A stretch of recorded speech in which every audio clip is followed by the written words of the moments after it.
Yeah. And I noticed we have another first timer, Abby from Wisconsin. Welcome. Okay, so I just wanted to welcome those that are new to the meeting. This is our 2020 fall meeting of the State Docs Collaborative Group. We are an official affiliate of GoDart, the Government Documents Roundtable through ALA. Just to give a little background for those who are new, this is a group that I helped organize and start about a year ago. So actually this is our third official meeting.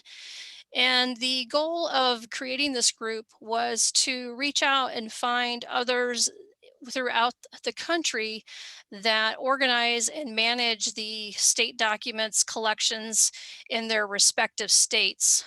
We find that we have very unique questions about organizing and managing these collections, and we wanted a channel to reach out, find others that have similar issues, and hopefully organize ourselves in a way that we can talk about excuse me, talk about topics that are important to us, and maybe also look for solutions, and to again kind of look for others that we can go to with issues. So I just wanted to let everybody know, I think at the last meeting I covered this, that going forward we will require registration excuse me, for all our online meetings, and the registration is free.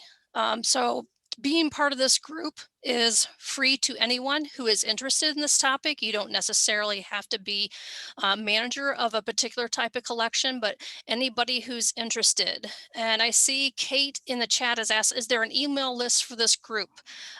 This is something I want to talk about in the spring, about possibly trying to organize an official listserv. For right now, Kate, I have the email list. So if you email me, and I'll have Brittany put my email address in the chat, I can get you on our communication list that I have organized so far. So we'll definitely be coming back to that. Okay, so we have a full agenda today. Welcome and updates announcements are first, and we have two other announcements. The first will be Anne Ray will be joining us from Reveal Digital, talking briefly about the American Prison Newspapers Project. And then Bernadette Bartlett has a survey that she wants to distribute about state documents depository programs, and she'll talk a little bit about that survey. And she's looking for participation here. And then our discussion topic today is how to identify and harvest state documents. And Sarah Causey from the University of Georgia, she has offered to talk about this. She did have a little bit of a conflict in scheduling, so I hope that she's able to come in if she isn't already here, and I can talk about another project that's unique about harvesting documents that we've been doing here first year at the State of Arizona Research Library. So at this point, before we move forward, does anybody else have any announcements they would like to make?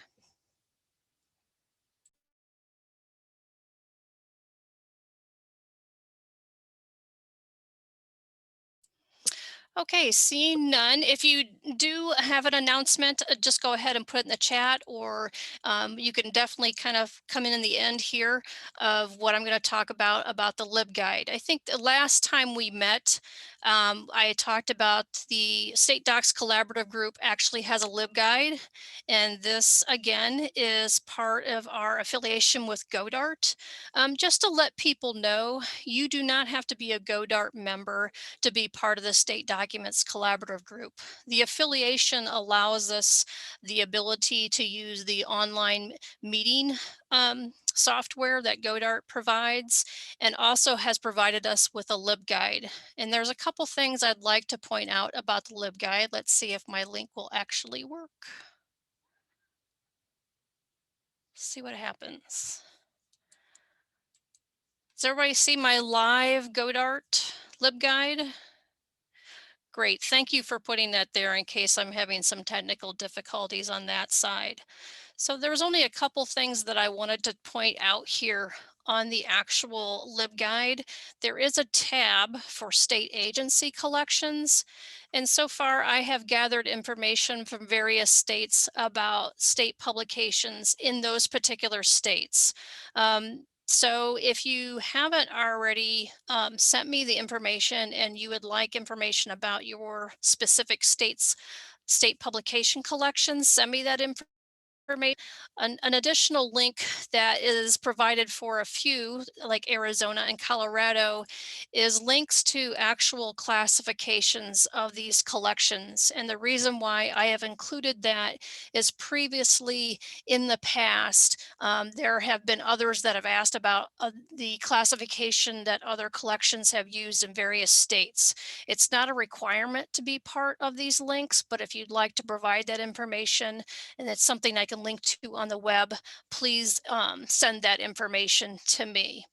The other thing I wanted to point out, which we'll get to here shortly, is, excuse me, Bernadette's survey, and she'll talk about that in a few more minutes. So I'm going to close that out and back to the slide. The other thing I wanted to point out is currently LibGuides has a restrictions on the limit of file size. And so there isn't a way to directly put the recordings of the meetings on the LibGuide. So my proposal to the group is to open a YouTube account that then I can link to in the LibGuide to that audio recording. That would be one way, or for others who are unable to attend our meetings, for them to go back and have access to that as well, besides the chat information, the meeting notes in the PowerPoint. Rather than do a quick vote, if anyone would have any objection to me doing that, or if you have another suggestion that might be better than YouTube, please email me directly, and I will kind of wait till the end of the week to kind of see what others, if there's any objections, and if not, I will then try to make an attempt to get the audio recordings into a YouTube account and link to the LibGuide or other software. But hopefully I will be able to get all the information from the meeting in the LibGuide as far as the chat, the notes, and PowerPoint. So that is all I have as far as announcements, and I don't see anyone in the chat has any other announcements, but I will give anybody else an opportunity at this time if they recall or they have any announcements before we move on to Anne from Reveal Digital. So let me give you a few seconds to see if anybody has any announcements.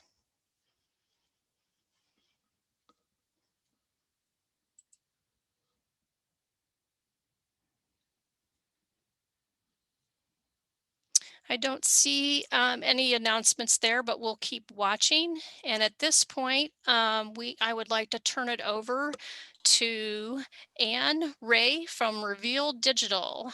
Hi, Anne, are you there? Hi, yes, can you all hear me okay? I can hear you, and I'm watching the chat. I think everybody can hear you as well. Okay, great. So if you Thanks. want to let Thank you, me Eric. know when you want me to forward your slides, let me know. Sure. Thank you so much. And thank you, Susan, and to all of you who are who let me join your meeting today. Susan offered me an opportunity to just share a little bit about Reveal Digital and our latest project, which is on American prison newspapers, and invite any of you who might be interested to get in touch and participate.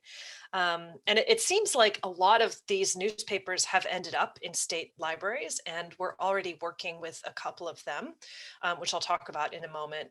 And so we thought that it might be just a nice idea to let you all know what we are doing. So just a quick bit about Reveal Digital. We're a nonprofit that was founded in 2012, and we're now a part of the Ithaca family, along with JSTOR and ArtStore, as of February 2019. So we really work on OA primary source collections featuring underrepresented voices from the publishing world. And often those are not well represented in existing digital collections. And we work with a transparent cost recovery publishing model. And just to describe it briefly, the collections that we digitize are exclusively available to funding libraries until we have met a cost recovery goal. And once we have met that goal, the collections become freely OA for everyone, to the public. And a collection where we've successfully applied this model can be seen through our Independent Voices collection, which is really about the 20th century alternative press. And now it's completely OA on JSTOR. And so the project we're currently developing is, again, it's called American Prison Newspapers, covering 1800 to 2020. And we've already launched the collection to libraries that have provided funding so far on October 30th with 6 titles. And we launched this collection directly onto the JSTOR platform. And we've actually identified around 450 prison newspapers, and there may be lots more. And we're seeking source material for as many of those as possible and plan to digitize around 250,000 pages of them. And we're focusing on newspapers that were written and published by incarcerated people from within adult prisons, both men's and women's prisons. And we decided to not include publications from youth facilities, even though they do exist. And so our goal is to include, if we can find them, newspapers representing every US state, because we have identified them and they, again, represent the whole of the country.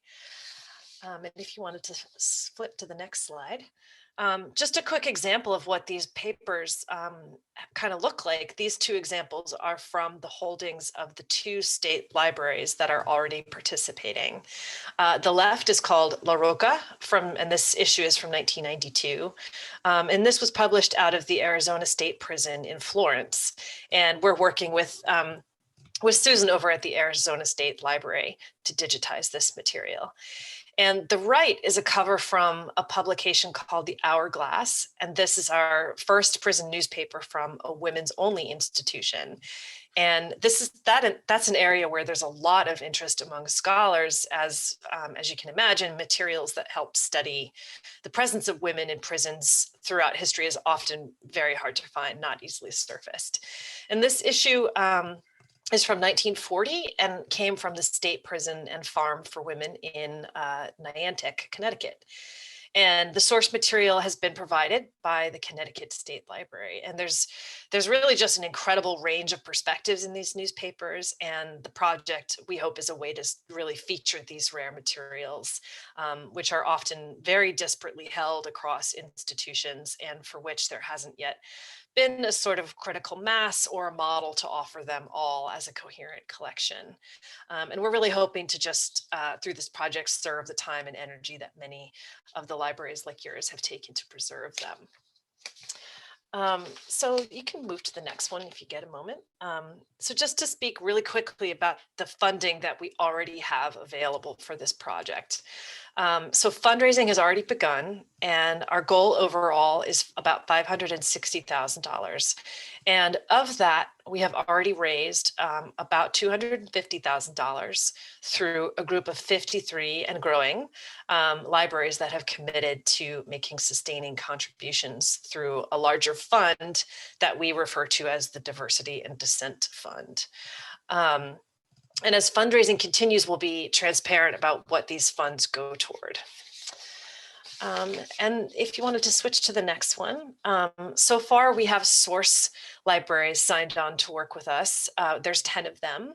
And there's 2 of these are state libraries. And if your library holds the hard copy or microfilm copy of a prison newspaper and you'd like to consider becoming a source library, I'd love to talk with you further and we'd welcome you. And I'll just briefly describe a little bit about the benefits of this and how it kind of works if you wanted to switch to the next slide. So there are no costs or financial contributions necessary to work with us on this project. As I mentioned, we already have funds in place that we will use to cover the costs to create the materials, and we're also seeking grant funding. We can work with you to digitize the materials as best fits your needs at your institution. And that means that the JSTOR production team can digitize at our expense if you're comfortable with shipping the materials to us, or you can digitize them on site if you happen to have the facilities to do that. And Reveal Digital will complete all the work to notify content creators. That's something that we're doing, whether they be departments of corrections or in many cases, individuals when they may still be living or are people that we can identify and write to get their consent and permission. So this project is guided by an overall advisory board that includes folks from the Prison Journalism Project, as well as a former editor of a prison newspaper, a gentleman who formerly was incarcerated and worked at a newspaper called the Angolite out of Angola Prison in Louisiana. And again, the timing of working with us on this would be totally flexible. And we could really work with you to digitize sort of on your own schedule. And that's kind of the overall remarks about the project. And I see there's a question in the chat from Sarah.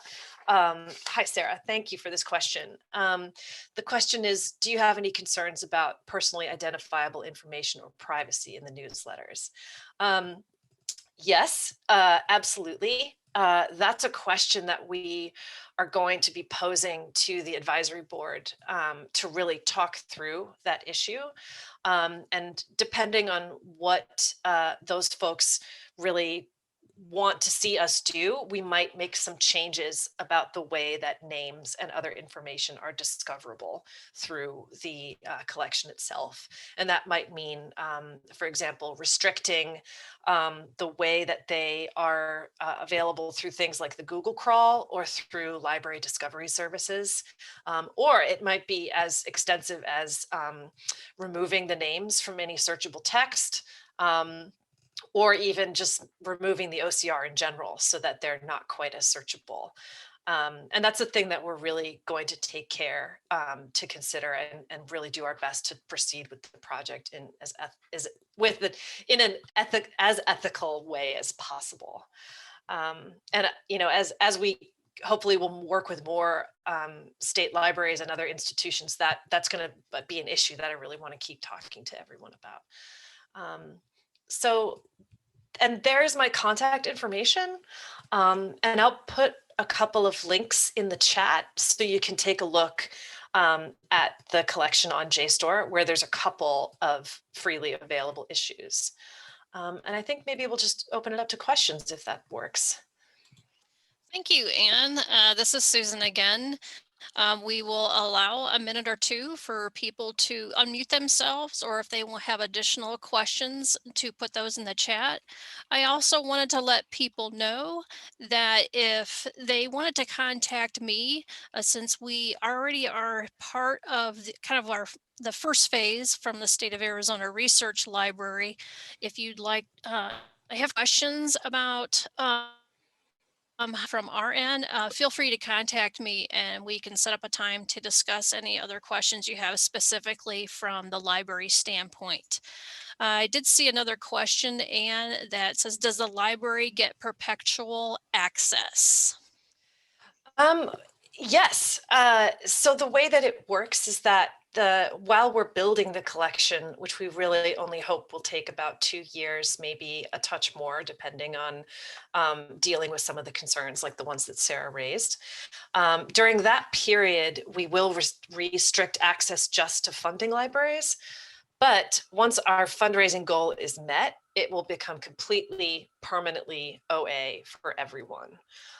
So rather than it being a collection that you have to sort of add to your holdings, so to speak, it'll just be an OA collection that will be discoverable that way. And the good thing about our being part of Ithaca and JSTOR is that we'll get to take advantage of their existing systems for long-term digital preservation.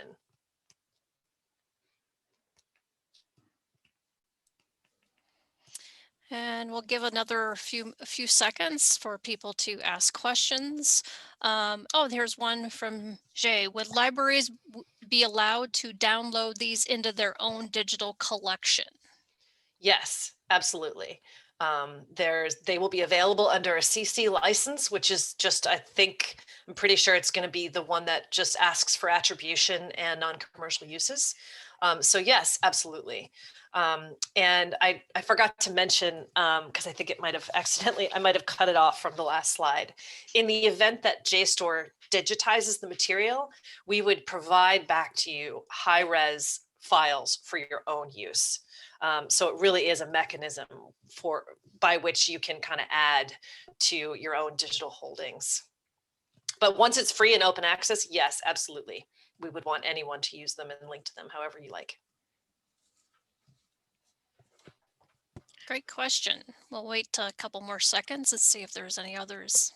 I just have one last question. Are you creating any MARC records for the publications once they become OA or even before, so that there's title level access through OCLC?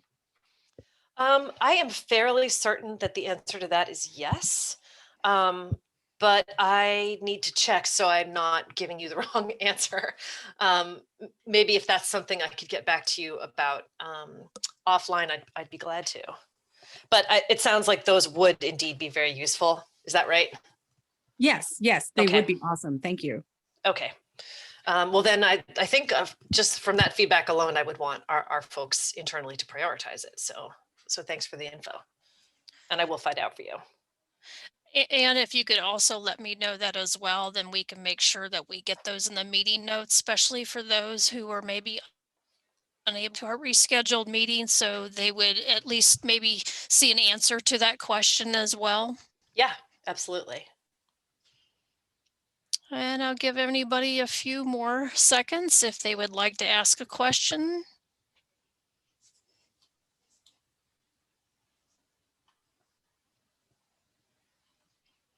Okay, I don't see anything in the chat. And I don't hear anybody with questions unmuting themselves. So thank you again, Anne, Yes. for coming. And I think this was a good information for people to hear about what's happening with this particular type of publications. And you're right, a lot of these publications end up at state libraries as well. So I think it was a pertinent topic to our group, and be sure to reach out to Anne or again myself if you have questions project. So thank you again. Yes, and thank you so much for letting me have the opportunity to And speak with you all. Thank you. okay, the next announcement is from Bernadette Bartlett, and she would like to talk about her State Documents Depository Program survey that she has initiated. Bernadette, are you out there? Yes, I'm here. You may have to. Oh, great. Go ahead, Bernadette. Okay. So I started to explain this in the last meeting, and I don't remember exactly when I got interrupted, so I apologize for repeating myself. So at the Library of Michigan, we have noticed a dramatic attrition in the number of tangible or print documents that we're receiving that we would normally distribute to our depository libraries around the state. And so this is something that I've noticed for a few years. I finally decided that we really need to figure out what we're going to do, because I don't think it is efficient, or I don't think it's efficient to keep sending these materials when there's less than 30 titles. It's not representative of the whole of government information that is published in Michigan. And we have also switched our primary designation for a Michigan document to electronic. We did that back in 2006. So we've been using Content DM and Archive-It to collect most of those materials anyway. So I was wondering about what other states might be thinking about this same topic and how to get some information on that. So I started with Library of Congress to see if they had heard from any other states about ending or ceasing their print distribution. They said they'd not heard anything definitive from another state, but out of this exchange came a side conversation with LOC about their plans to collect and preserve electronic state documents. I'm thinking someone from LC can or should speak to their plans or their project specifically, but I just want to say that my participation in that was to provide permission to LC to access our Archive-It files, which we've been using to capture state documents websites since 2006. So without any definitive leads on other states that were doing, looking at some planning, I started to I started to look for other sources. So I did some Googling to see if I could find something from other states or to find any literature that might have been published about state documents programs in the last few years. I didn't really find anything too relevant. So then I reached out to ALA Godart to see if there were any groups that were working on maybe a survey of that type of information, which eventually led me to Susan in this collaborative group and resulted in drafting my own survey to try to gather some of that information. So what I'm asking for is if people could take 15 or 20 minutes and go through this survey and answer the questions. This is not necessarily a data-driven survey, it's an information gathering survey. So there's some specific questions, but then there's also a lot of text boxes so that you can put in whatever might be relevant under the topic of a specific question. The survey is posted on the collaborative group LibGuide, but I'm also going to send out an email with the link with an invitation to participate in the survey. I was hoping to actually have that done already, but I'm having trouble with the list of email addresses. So I'm still working on that, but that'll go out today. And probably most of you are on the list. Bernadette, Yeah. Sorry, this is Susan, and I can definitely include that as well to my announcements on gov.l and some the other listservs as well. So I think we can get that out to multiple people. So there should be a good cross section of people to be able to fill that out. Two questions I had for you is, do you have a deadline that you would like people's comments to the end of the year or shorter? At this point, I was going to put a deadline of December 18th on it. But we haven't actually put an end date on the survey itself. So depending on the number of responses I've gotten by then, I may use that deadline just to send out another reminder and ask people to participate. And I would just say too, that if you don't receive that email invitation and you think you should have, please get in touch with me and I will update our contact list as well, because that's what I'm hoping to develop out of this is a good contact list for state documents, programs, and staff across the country. So if anybody has any questions. Just a thought, Bernadette. Sure. There was a question, I think, coming in.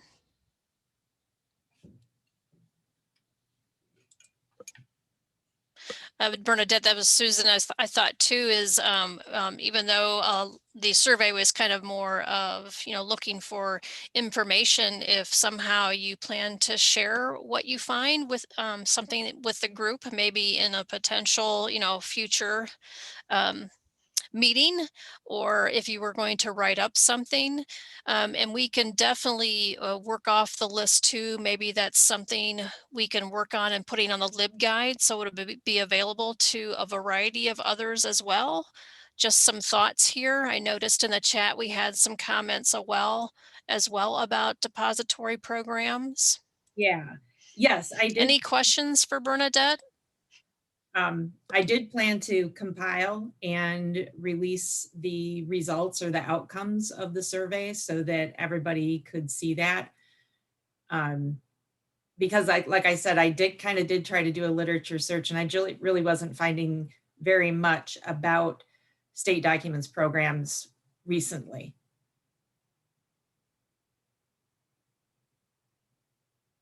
So that would be great to actually have it on. I think this is a great, yeah, I think this is a great idea, and I think it is definitely needed, particularly, with, so there's tends to be staff turnover with these particular types of programs, and others managing the collection.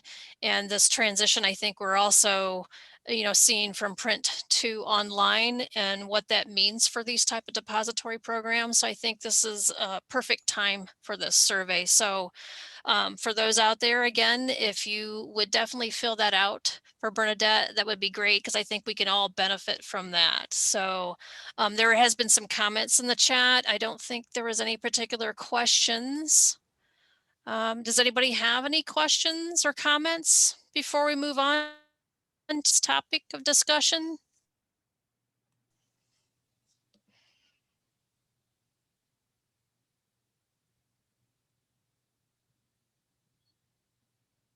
I don't see any, Bernadette. Do you have anything else to add at this point? Nope, just to say thanks very much for your time and attention, and I look forward to seeing the results from the survey. Great, thanks, Bernadette. Thank you.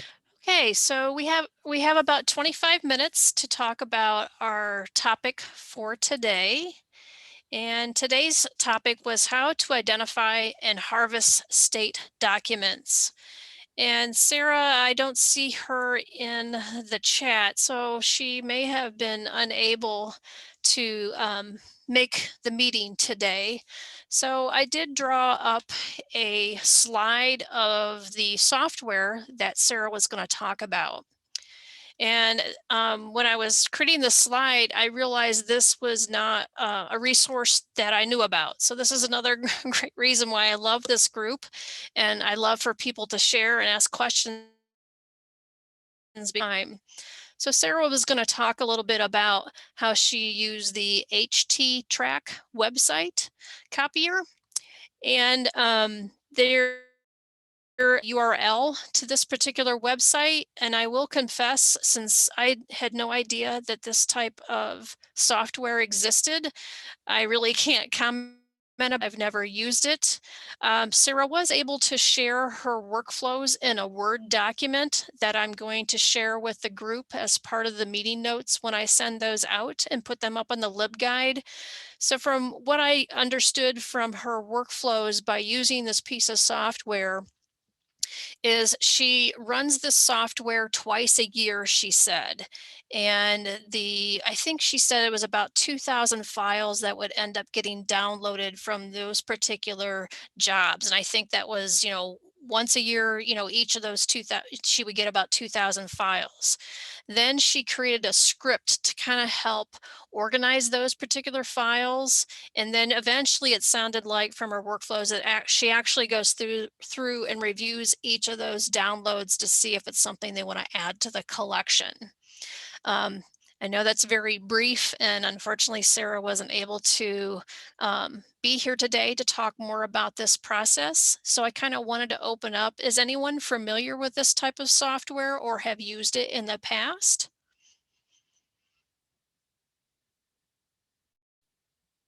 Or is this a new product that, just like me, you didn't realize that this was available?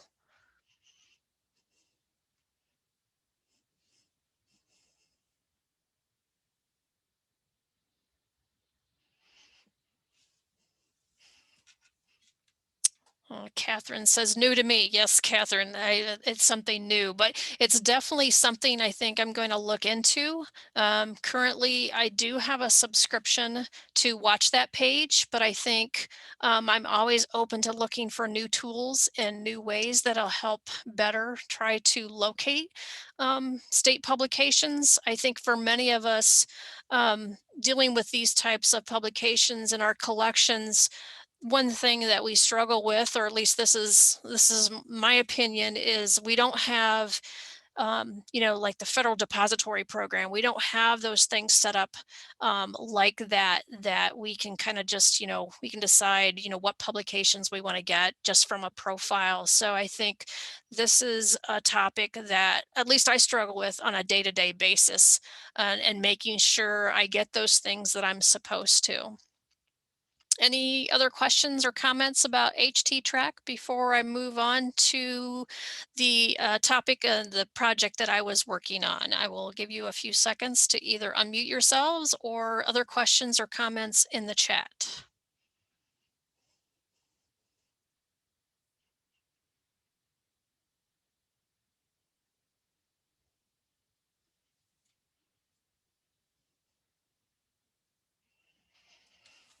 Okay, let's see. Oh, Sheila asked, do you know if this works differently from Watch That Page or Archive It? I do not have an answer to that question, Sheila. I'll give a few seconds for anybody who'd like to unmute themselves who has the answer to that, or I'll look for in the chat if anybody wants to comment. That would be a really interesting comparison to, with the similarities or the differences from this software compared to maybe Watch That Page or Archive It. Whether it's, you get the same results or different results. That would be an interesting study to see. Any other questions or comments? Well, if you think of any or comments and questions, please feel free to put them in the chat as I go along and talk about the project that I've done here. And please feel free to unmute yourself if you have questions or comments as well. So the one topic that I wanted to talk about as far as harvesting documents was an idea that I've been thinking about a couple of years ago. And it wasn't until 2020 that I could actually implement it. And what you see here on the screen is actually a final product. And I'll talk a little bit about the idea of this project. So when I've been cataloging new publications that come into the collection, many times these publications are sent to me because they are required to by the agency by statute. So I know that sometimes it's not a publication that's consistently published every year on an annual basis. Their reports what are one-offs. So those particular types of reporting, especially coming out of legislative committees and state agencies, I typically don't know if I was getting them or not. So I got this idea a couple of years ago, knowing that many of those reporting requirements are recorded in the session laws. And I come up with the idea that wouldn't it be great if when we received a copy of our print session laws and when they become available online, which is probably sooner, to go through and try to identify what I call the one-offs of the required publications that I'm supposed to have a copy of. So that was kind of the whole idea of this project. And I proposed that specifically if I was looking at the online PDF of the session laws, that I could do like a control F reports or come up with other terminology that I could do that myself. But unfortunately, with the workload that I have, it's not something that I could get to. So we were fortunate enough to have a current contractor that works with our law librarian. The contractor, his name is Kathy Knox, that she gets hired on an annual basis using grant funded money, LSTA grant money, to update and create new state agency histories. So working with the law librarian here at the State of Arizona Research Library and Kathy Knox, we tried to develop a plan where as she's going through the session laws, looking for information to update and create state agency histories for us, that she would look for these particular reports as she found them. So this is the product that you see on her screen. And the great thing about Kathy Knox, to me, she's a godsend. I feel very lucky. Not only did she work within the legislature itself, but she actually has an MLS degree. So it was very easy for me to kind of explain what I was looking for and how she could go about looking for these items, particularly with terminology or other information that would help her identify these reports I should be getting. Now, the great thing also about that is Kathy has access to our online catalog and other things. So she was also able to kind of look at our online collection and our catalog to see if I had already received those and they became available online or in our collection. And to me, an additional icing on the cake is because she had such a long history working with the Arizona State Legislature, she still has contacts with people that I have never met. And so kind of another product of this project is as she's helped me build contacts with people specifically in the Arizona State Legislature, that moving forward, those particular staff people will make sure that one, they know where to send these reports when they get those, specifically if they're available online or in PDF form. And I get contact information. I get a name and an email at the least. So this has been a great project. We are hoping we can continue it this year. Unfortunately, we know that 2020 Arizona legislature was cut really short. But even so, we're hoping that we can continue to do this next year moving forward. So this is a kind of a unique project, doesn't quite fit into normally when we think about harvesting state publications from agencies. But I just wanted to share this with you as an idea of, maybe this is something you might be able to consider, or something that's morphed from this particular type of project. You notice on the screen too that I use green to kind of say, hey, this is what I need to do, things that are done. And then I'm also indicating on this particular product of when these reports, I should start seeing them. So you can see actually a few here. These reports are not actually going to be completed till in the future. So it's kind of nice to know that.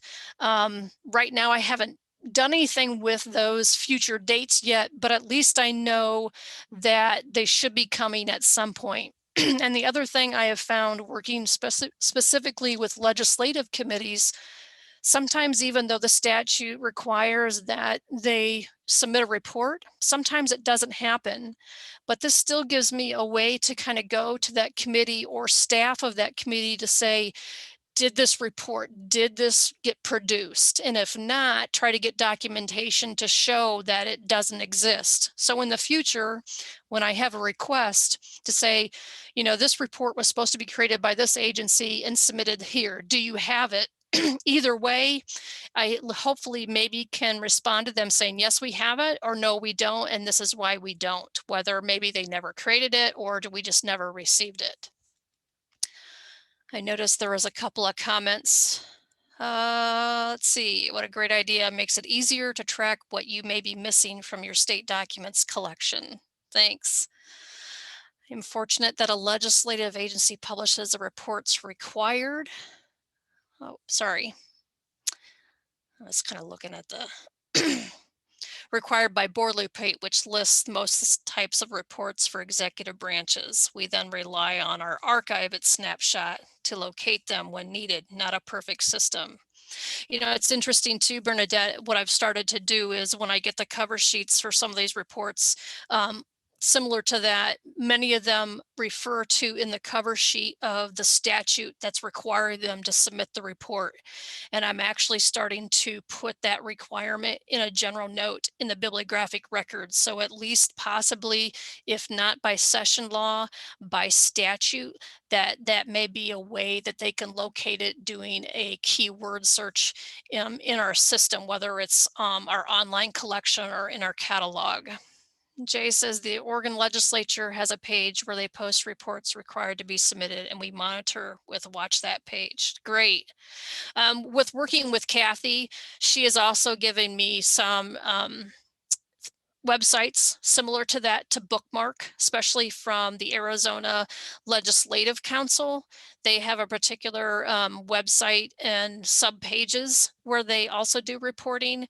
But I found that it hasn't been organized really well in a centralized place, and it's not consistent, especially across state agencies. I'm finding that sometimes, even though the statute may require, the state agency has to post that on their website, after so long, if they somehow create a new website using different software, maybe all that information doesn't get pulled onto the new website.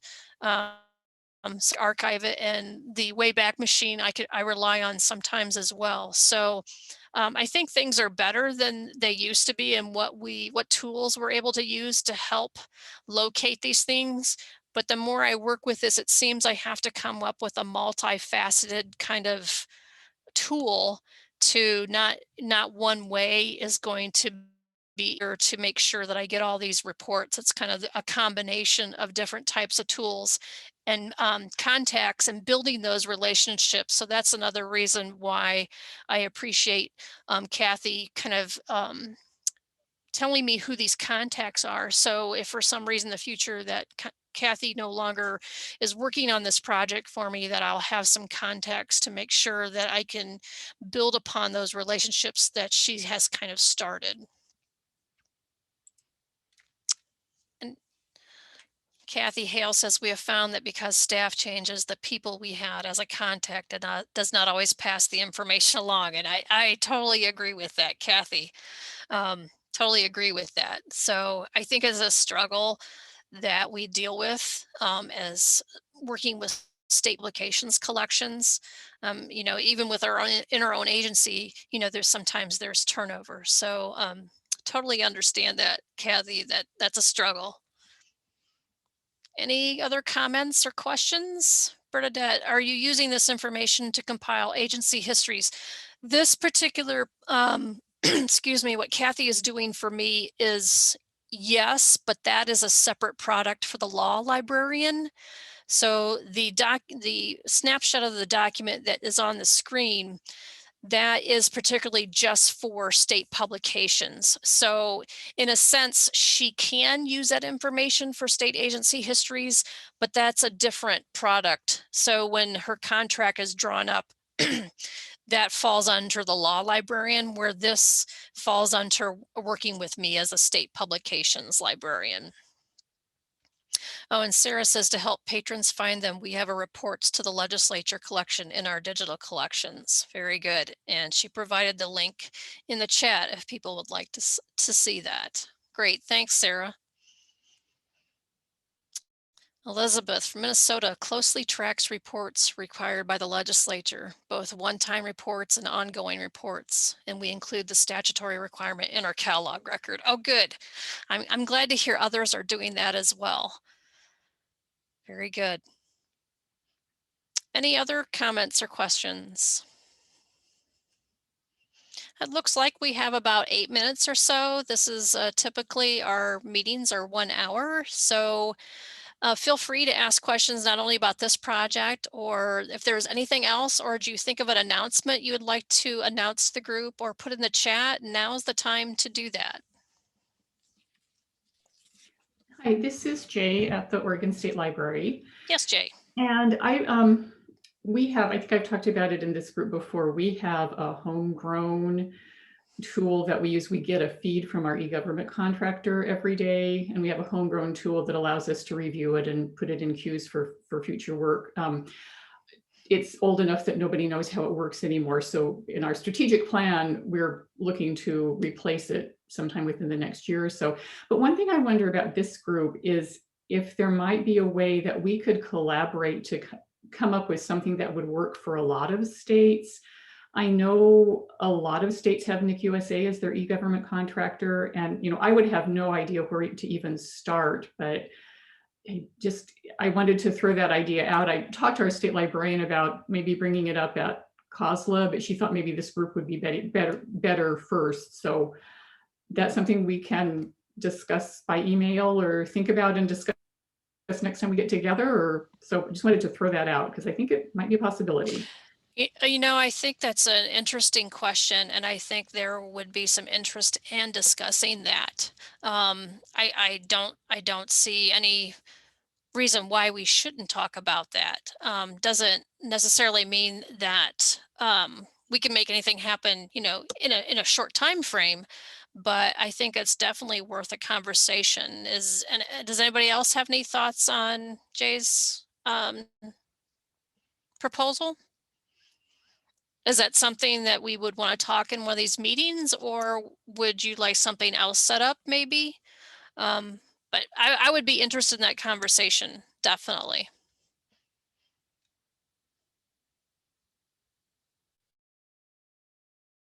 Morrison, I wanted just to put an announcement shout out for the GoDart cataloging committee. They're still looking for volunteers for content for both the international and state documents cataloging toolboxes, not just one. So she has put her contact information in the chat and also a link to that particular group. Any other comments or questions? I will just say, just as a reminder, after the first of the year, I will probably around in February, I'll put out another survey. We intend to have a spring meeting, so we will look for dates and times, and also for topics of discussion. In the meantime, if you have any ideas, suggestions, comments, or concerns, feel free to reach out to me. I noticed Bernadette I would be interested in further discussion on procedures and processes that provide automated discovery of state docs. So definitely Bernadette is interested in that as well. Catherine Matoya, she would too. Andy, this was all great information. We'll definitely fill out survey from Michigan. Thanks, Andy, for reminding about everyone for the survey. Is there any other comments or questions? And be sure to look for a follow-up email. Hopefully I can get it done within the next week. If not, definitely by the end of next week, sharing the slides, the audio recording information provided for workflows from Sarah from the University of Georgia, Bernadette's survey, which she'll also send out. So be sure to let people know who are unable to make it today, or for others that just may be interested in our topic, feel free to share that information. Oh, great, Andy, thanks. You like the YouTube channel idea. I'm going to try to make it work. I'm definitely going to work on getting the documents and everything posted and out, and probably make sure maybe next week try and make sure if that audio gets up without any problems. So I don't have anything else at this point. We're just a few minutes shy of the top of the hour. I appreciate everyone able to come today and just listen of all the information that we have today. And hopefully, let's hope that the rest of the year goes fairly smoothly for everyone. I know it's been a trying year for all of us. So everyone, happy holidays. Let's hope it's definitely a new year for 2021. Thank you all for coming.